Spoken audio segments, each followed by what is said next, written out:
LSU assistant Slade Nagle is off to Houston. Could a reunion with Tommy Rees for Brian Kelly be in the works? We're talking about it locked on LSU. Let's go.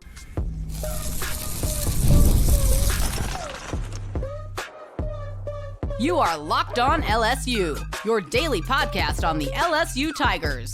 Part of the Locked On Podcast Network, your team every day.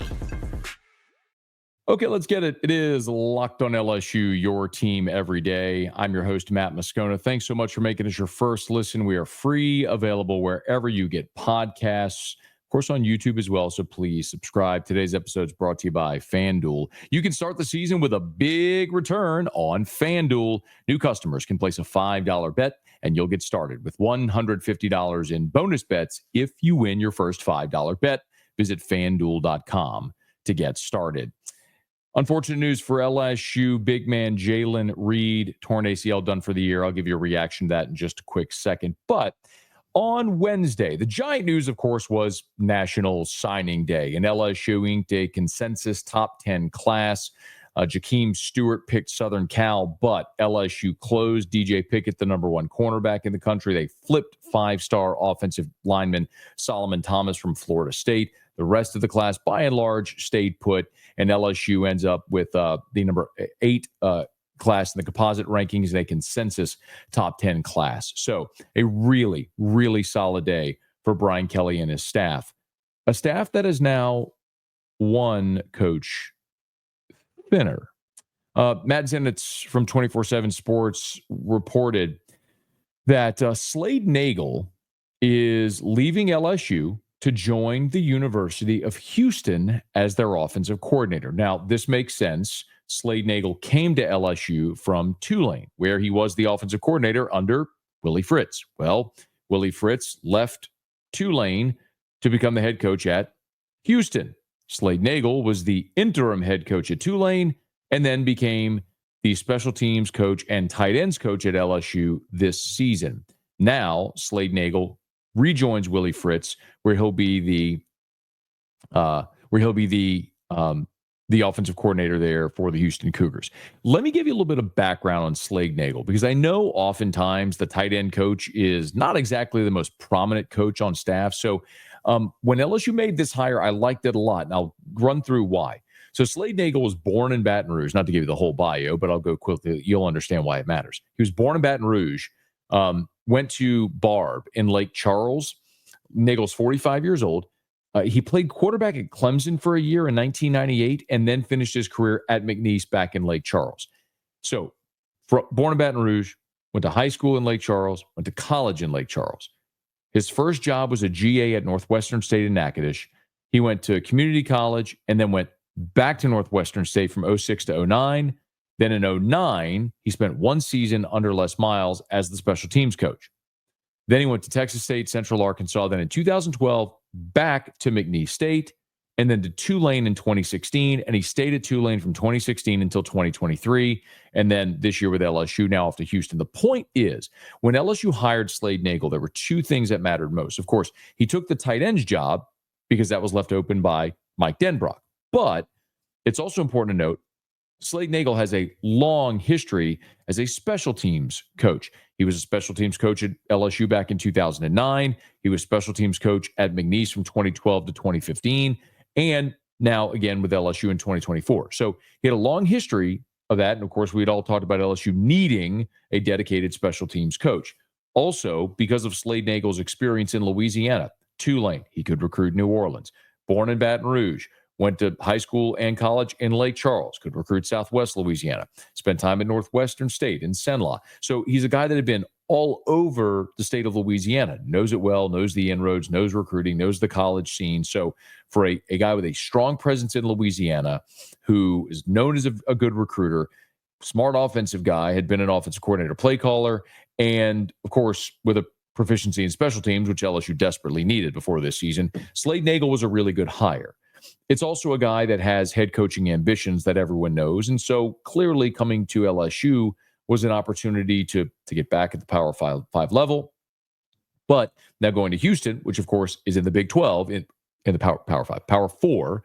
Houston now in the Big 12. He is now a Power 4 offensive coordinator there at the University of Houston. This is an advancement from position coach at LSU to Power 4 OC in the Big 12 with a coach in Willie Fritz, who he worked with and knows well. You might look at it from LSU's perspective and say, does how much does that affect special teams? And I'm not tremendously sure that it does. Here's why. The NCAA instituted a new rule whereby analysts, support staff can coach on the field. It used to be where you had a limited number of headsets on game days. I mean, you had compliance officers counting headsets to make sure you didn't have too many people. Now everybody's on a headset. You look at the sideline, Austin Thomas, who's the GM, is on the sideline on a headset behind Brian Kelly. Everybody's got a headset on game day. And we got to see a ton of practice in fall camp. And while Slade Nagle was there with the special teams units, Bob Diaco was running the special teams periods in fall camp. He was the one in charge of the whole thing. He was the one calling out the plays, barking the orders, calling the ones and the twos. Bob Diaco was running those drills. So if Bob Diaco is still on staff, in theory, he's the guy that's running your special teams anyway. Remember, the only difference really between now at this point, an analyst and a full-time on-field assistant, is the 10 full-time staff members can recruit off campus. And that's really the only difference, because it used to be the analysts could only work with the coaches. They could coach the coaches of sort. Now the analysts can coach on the field. So it's like having another coach. All that to say, with the hire you make to replace Slade Nagle, it doesn't necessarily have to be a special teams coach. You do need, however, someone to coach your tight ends, because that was Steve Ensminger, and then it was Mike Denbrock, then it was Slade Nagle. Well, Slade Nagle's gone. You need someone to coach your tight ends. And that brings us to a possible reunion of sorts between Brian Kelly and his former player and assistant, Tommy Rees. That's next. Locked on LSU, your team every day. Today's episode is brought to you by FanDuel. Get ready to tackle the NFL action with FanDuel, America's #1 sportsbook, because right now, new customers can bet $5 and get $150 in bonus bets if you win. The FanDuel Sportsbook app gives you everything you need to place live bets on the NFL all in one place. So when you get a hunch in the middle of the game, you can check out the latest stats, view live play-by-play, and so much more on the same page where you place your bets. Just visit FanDuel.com to join today. You'll get started with $150 in bonus bets if you win your first $5 bet. That's FanDuel.com. Never waste a hunch and make every moment more with FanDuel, an official sportsbook partner of the NFL. So Slade Nagle's out, reportedly, and that means LSU has an open spot on staff for a tight ends coach. You might wonder why I brought up Tommy Rees. Well, let me begin with the end and then go back to the beginning. Tommy Rees is presently a pass game specialist and tight ends coach with the Cleveland Browns. Okay, so who is Tommy Rees? Let's start there for those that are maybe unindoctrinated. Tommy Rees is a former Notre Dame quarterback. He signed with the Irish and in 2010, which was Brian Kelly's first year at Notre Dame. He became the starter when Dane Christ suffered an injury. Rees would go on to play a good bit that season and finish the year with 1,100 passing yards, 12 touchdowns, 8 interceptions.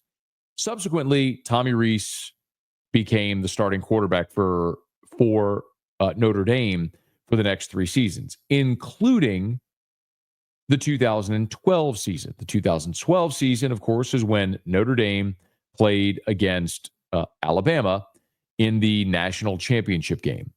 So Tommy Rees and Everett Golson at the time kind of split duties a little bit, but this is a guy that played in 45 games for Brian Kelly, made 30 career starts, threw for over 7,000 yards, 61 touchdowns. Again, played a ton of football for Notre Dame under Brian Kelly in his 4 seasons in South Bend.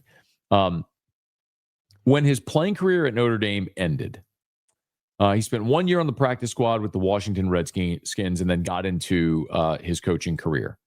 Went to Northwestern for a year as a GA, spent a year with the San Diego Chargers in 2016, then went back to Notre Dame under Brian Kelly as the quarterbacks coach in 2017. He spent 3 seasons as the quarterbacks coach, and then in 2020, after Mike Denbrock left for Cincinnati, Tommy Rees became the OC at Notre Dame, and he held that role along with quarterbacks coach role for 3 seasons, from 2020 to 2022. Now, Brian Kelly, when he was hired at LSU, tried to get Tommy Rees and Marcus Freeman, incidentally, who is his defensive coordinator, to follow him to Baton Rouge. Well, Marcus Freeman, as we know, got the head coaching job at Notre Dame, and Tommy Rees had a decision to make. Either leave his alma mater and follow Brian Kelly to Baton Rouge, or stay and continue to be the OC at Notre Dame under Marcus Freeman. The rest, as they say, is history. Tommy Rees elected to stay in South Bend. He released a social media video of him telling the team he was staying, and they all celebrated. Well, LSU hired Mike Denbrock, and 1 year later, after his first season under Marcus Freeman in South Bend, Tommy Rees left to become the offensive coordinator at Alabama. He was at Alabama for 1 season, and then, as we know, Nick Saban retired. Kalen DeBoer came in, replaced the staff, and then this year, Tommy Rees is now the pass game specialist and tight ends coach of the Cleveland Browns. It is no secret, ear to ground around LSU, that Brian Kelly would like to have Tommy Rees on his staff. I am not breaking news. I'm not even telling you anything is definitive. I'm not telling you anything is done. I'm not telling you there's anything in the works. I don't know that I could be any more clear about this. This is 100% completely speculative on my part. Is there any ambiguity about what I just said? I am merely connecting dots, reading tea leaves, and speculating. The Slade Nagle news, as I sit and record this, is 6 hours old, 7 hours old maybe. So I have no idea if this will happen.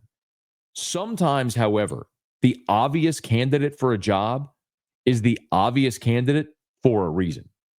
I remember when John Chavis left LSU after the 2014 season. And boy, everybody was looking at who Les Miles might hire to be his defensive coordinator. And Kevin Steele was probably the first name that popped up. And I remember having that conversation with so many people about Kevin Steele. And it was like, that's too obvious. You know who Les Miles hired? Kevin Steele. Les Miles tried to hire Dave Aranda once, fell through. A year later, landed Dave Aranda. Sometimes the obvious choice is the obvious choice for a reason. Brian Kelly recruited Tommy Rees to Notre Dame. He was his quarterback for 4 years. When Tommy Rees became a coach, Brian Kelly hired him to be his quarterback's coach, ultimately promoted him to be his offensive coordinator. When Brian Kelly got the job at Notre Dame, he tried to bring Tommy Rees with him. Tommy Rees elected to stay in South Bend. It's no secret that Brian Kelly would like to have Tommy Rees on his staff. Now you have an opening for a tight ends coach, and Tommy Rees currently is a tight ends coach in the NFL.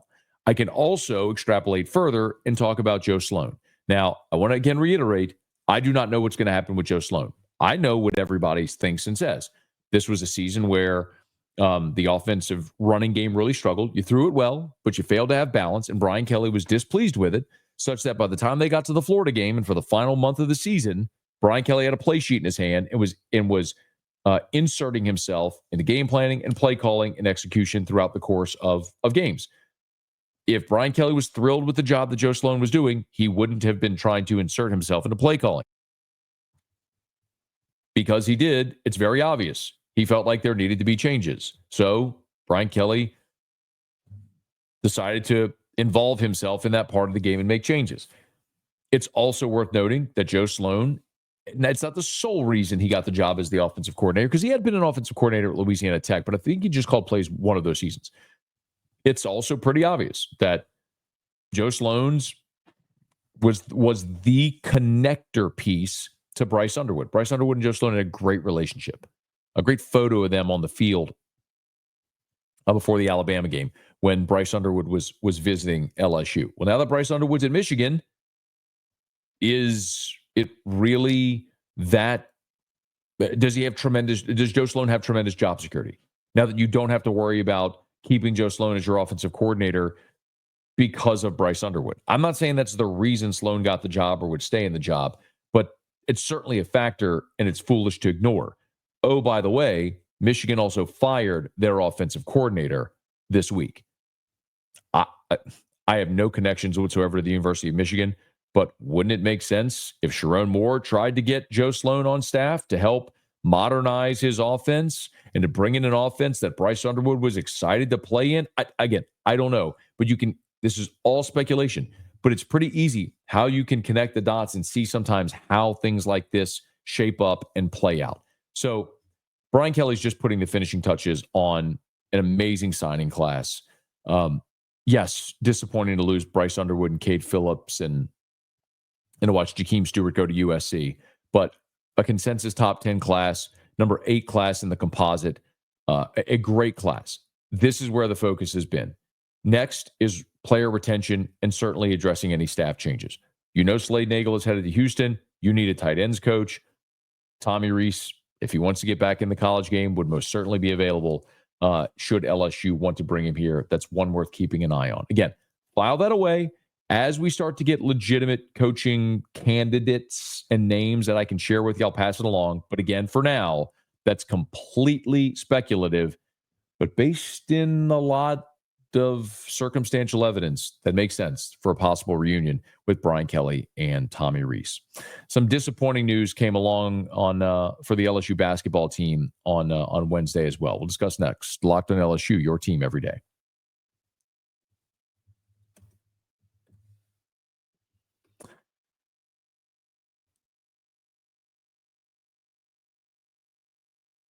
Well, a really, really disappointing day for LSU basketball.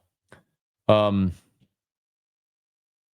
you knew it was bad if you were watching the game on Tuesday when LSU was playing Florida State. And in the opening minutes of the game, Jalen Reed landed awkwardly. And if you watched it, it was one of those where you hold your breath, you look away, and you know what it meant.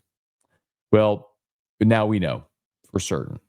MRI revealed, Matt McMahon has announced that Jalen Reed did in fact tear the ACL in his right knee, and he'll be done for the rest of the year. Not only is Reed a really integral part of LSU, what LSU does on the floor, he's also a team captain. In the statement, Matt McMahon said, quote, "We're devastated for Jalen as he's worked extremely hard in preparation for his junior year. He is an absolute joy to coach and earn the role of captain from his teammates. We look forward to Jalen making a full recovery and continuing his successful basketball career." Reed had started all 8 games for LSU so far this year. He was averaging 11 points and 6 boards, and that's what really stings. Listen, there's the component of this that is very obvious that LSU is 7-1. They just scored a very big win. Reed is a junior who's come up in this program with Matt McMahon, but he's also a big. He's 6'10", 240, who's averaging 11 and 6 and has played a ton of basketball for you over his career. He's played in 73 games with 39 starts, and he was taking on an even bigger role this year as he really built and developed his body.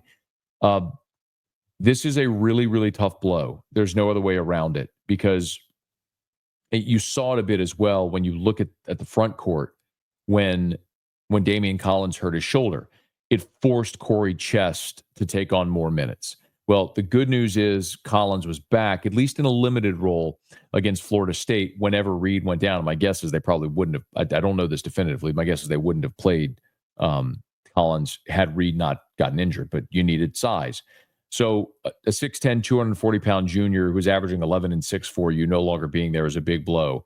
But Corey Chest is an exciting young player and a guy that's likely going to have to take on way more minutes now as a result.